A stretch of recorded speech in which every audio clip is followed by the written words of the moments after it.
One of the things I find most striking is the presence of Antarctica on ancient maps, because we didn't discover it until 1820. And yet it's on maps drawn in the 1500s with great detail, which again were based on much older source maps that have now been lost to us. The astonishing thing is the so-called Pinkerton world map. I don't know if you can find it, Jamie.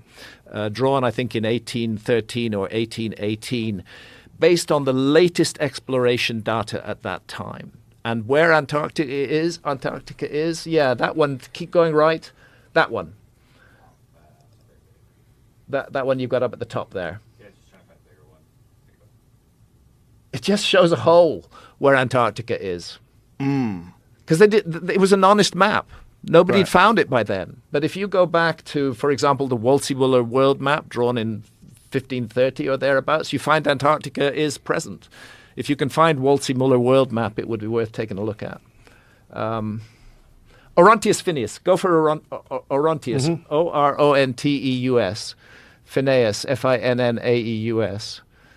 The Orontius Phineus map. That map shows Antarctica exactly where it should be. And it shows it, there we go, right-hand side. There's Antarctica at the tip of South America, just south of South Africa. And what did they call it back then? Well, they call it the Southern Land. And it's larger than it is today, but it was larger than it is today during the Ice Age. Antarctica was a much bigger. Now, what the fuck is it doing on a map drawn in the 1500s, which we know was based on older source maps when nobody knew it existed in the 1500s?